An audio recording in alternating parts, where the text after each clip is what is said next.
ঠিক আছে। আপনারা জানেন যে এই যাদবপুর ইউনিভার্সিটির এই পরিস্থিতি একবার নয় বারবার আসছে, এবং আমরা ইউনিভার্সিটি কর্তৃপক্ষের বিরুদ্ধে বেশ কিছু অভিযোগ বা বেশ কিছু আবেদন বা বক্তব্য আমরা তুলে ধরলাম পরিষ্কারভাবে। এবং একটা ঘটনা ভীষণভাবে প্রাসঙ্গিক, যেন আমার কোনো এক জায়গায় মনে হয় যে ইউনিভার্সিটি কর্তৃপক্ষ বোধহয় ভয় পায় এই মাওমাকুদের জোটের বিরুদ্ধে। আজকে কোথায় সেই এসএফআই, কোথায় সেই জুটা, কোথায় সেই দল যাদেরকে আমরা তাদের পরিচিত রূপে দেখি? আজকে তারা নেই, তারা পালিয়ে গেছে। আজকে যাদবপুর ইউনিভার্সিটি এমন একটি মাত্র ইউনিভার্সিটি যা শিক্ষা প্রতিষ্ঠান যারা নিয়মের ধার ধারতে চায় না। কোনো মহান মাকু নেতা তিনি দাবি করেন তিনি নাকি বাংলার বিভিন্ন ইউনিয়ন বন্ধ করেছেন। মহামান্য আদালতের বক্তব্য অনুসারে আমরা তৃণমূল ছাত্র পরিষদ আমরা ইউনিয়নগুলো বন্ধ করি, কিন্তু যাদবপুর ইউনিভার্সিটিতে কিন্তু সেই নির্দেশ মানা হয় না। যাদবপুর ইউনিভার্সিটিতে কিন্তু সেভাবে ইউনিয়ন রুম বন্ধ হয় না। তারা আজকেও যখন চায় তারা তখন ইউনিয়ন রুম খুলতে পারে, তখন বন্ধ করতে পারে, তাদের বলার কেউ নেই। আজকে কর্তৃপক্ষ বলছেন যে রাত অবধি অনুষ্ঠানের পারমিশন ছিল না, তবে কারা পারমিশন দিল, কাদের বলবতে এই প্রোগ্রামটা তারা করতে পারলো, কারা ওই সবার আশপাশে যেখানে প্রোগ্রাম হচ্ছে বিভিন্ন নেশাদ্রব্য এত বহুল পরিমাণে পাওয়া গেল? আমি প্রশ্ন তুলছি। আমি জানি না এখন এনার কি হয়েছে, আমি কোনো দাবি তার আগে করবো না, পোস্টমর্টম রিপোর্ট আসেনি, কিন্তু আবার একটা মায়ের কোল খালি হলো। আবার স্বপ্নদ্বীপের মতনই এদের নতুন করে আবার কোনো স্বপ্নের দ্বীপ ঝরে গেল না তো? আজকে প্রশ্ন উঠছে এইখানে যে বা যারা ছিল কেন তাদের পালাতে দেখা গেল ঘটনা ঘটার পর? কি এমন তারা করেছিল যে সিসিটিভি ফুটেজ কোনো কোনো জায়গায় যারা লোকাল যারা স্থানীয়রা ছিল তারা দেখেছেন যে তারা পালিয়ে যাচ্ছে? কেন? এই ঘটনার পেছনে কি আছে? সত্য উদয় হোক। আর বারংবার ধরে দেখছি আমরা সিসিটিভি নিয়ে দাবি বিভিন্ন ঘটনা ঘটে হয়, সিসিটিভি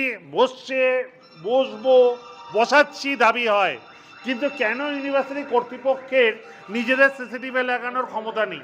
একটা স্কুল কর্তৃপক্ষের 10-15টা সিসিটিভি 20টা সিসিটিভি লাগানোর ক্ষমতা রয়েছে।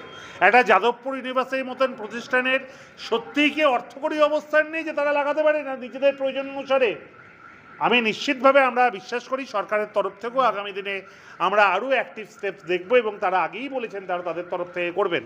কিন্তু যেইভাবে এই ইউনিভার্সিটিতে ল্যাকিং অফ সিকিউরিটি হচ্ছে, আমরা দাবি করছি যাতে এখানেও একটা পুলিশ পিকেটিং বসানো হয়, এইখানে যেন পুলিশ থাকে এবং তারা যথার্থভাবে সরকার তাদেরকে দেখে কীভাবে সার্বিক নিরাপত্তার স্বার্থে তারা এখানে থাকে, এইখানে যেন তাদের নিরাপদভাবে যাতায়াত করতে পারে।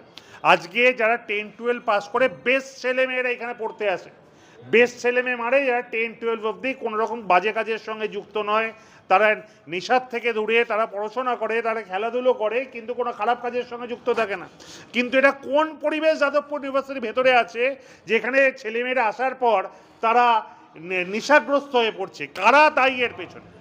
আজকে কোনো প্রাক্তন ছাত্র অবশ্যই ইউনিভার্সিটিতে বিশেষ প্রয়োজনে আসতে পারে, কিন্তু কারা কোনো কাজকর্ম নেই, তারা শুধুমাত্র ইউনিভার্সিটিতে এসে তারা মগজ ধোলাই করে ছাত্রছাত্রীদের বিপদে চালনা করার চেষ্টা করছে, এটাও ইউনিভার্সিটি কর্তৃপক্ষকে জানতে হবে। আমরা ইউনিভার্সিটি কর্তৃপক্ষের সঙ্গে কথা বলেছি, ইউনিভার্সিটি কর্তৃপক্ষকে আমরা চিঠি দিয়েছি, আমরা রিসিভ করেছি, আমরা তাদের কাছে একটা 7 দিনের সময়সীমা দিয়েছি, তাদেরকে অনুরোধ করেছি 7 দিনের মধ্যে আপনারা জানান আপনারা কী কী স্টেপ নিচ্ছেন, কী কী ভূমিকা নিলেন। যদি আমরা দেখি যে এই মুভমেন্টটা যথার্থ হচ্ছে না, আজকে যেমন আমরা আবার এখান থেকে একটা মিছিল করে ডেপুটেশন থানায় গিয়ে দেবো, তাদের কাছেও সার্বিক রকম সহযোগিতা চাইব। আমরা তৃণমূল ছাত্র পরিষদের তরফ থেকে আগামী দিনে আরও বৃহত্তর আন্দোলনের দিকে নামব। আমাদের সৌজন্য বোধকে, আমাদের ভদ্রতাকে আমাদের দুর্বলতা ভাবা যেন উচিত নয়। আজ এই ক্যাম্পাসের মধ্যে আমাদের যদি ক্ষমতা ছিল, যদি মমতা বন্দ্যোপাধ্যায় আমাদেরকে না আটকাতেন, অভিষেক বন্দ্যোপাধ্যায় না আটকাতেন, এদের এত বিপ্লবে ইউনিভার্সিটি ক্যাম্পাসের মধ্যে করা সম্ভবপর ছিল না। আর বিপ্লবের নামে তারা যে নোংরামিগুলো করছে, সেই নোংরামির তীব্র বিরোধিতা তৃণমূল ছাত্র পরিষদ করছে। আমাদের প্রত্যেকটি রানিং স্টুডেন্টরা এখানে আছে, এবং এই ঘটনার পরবর্তী পর্যায়ে আমাদের কিশোরয় রায় আমাদের দায়িত্বপ্রাপ্ত, তিনি তার সঙ্গে প্রচুর ছাত্রছাত্রী যোগাযোগ করেছে, তারা বলেছে তারা ক্যাম্পাসের সিসিটিভি চাইছে, বিভিন্ন ইম্পর্টেন্ট স্পটগুলো সবার আগে সিসিটিভি লাগানো হোক, তারা সিকিউরিটি চাইছে, তারা পুলিশ পিকেটিং চাইছে, এবং আরও বেশ কিছু দাবি, বেশ কিছু আলোচনা হয়েছে কর্তৃপক্ষের সঙ্গে। আমরা যেহেতু তাদেরকে 7 দিনের সময়সীমা দিয়েছি, আমরা প্রত্যেকটি কথা মিডিয়ার সামনে আনছি না, কিন্তু সেইগুলো যদি না হয় আমরা অবশ্যই স্টেপ নেব। আর আবারও বলছি, যারা ছাত্র রাজনীতির নামে যারা ছাত্রছাত্রীদের অপহরণ, তাদের খুন ধর্ষণ, তাদের মৃত্যুর মুখে ঢেলে দিচ্ছে এবং বিভিন্ন নোংরা টোপ দিয়ে তাদের ইউনিয়ন করতে বাধ্য করছে, তাদের ব্ল্যাকমেলিং করছে, এমন অনেক কিছু প্রমাণ, এমন অনেক কিছু কথা আমাদের কাছে জানা আছে। আগামী দিন যদি এর সুরা না হয়, আমরা বৃহত্তর আন্দোলনের দিকে আনবো এবং আমরা এটা প্রকাশ্যে আনবো।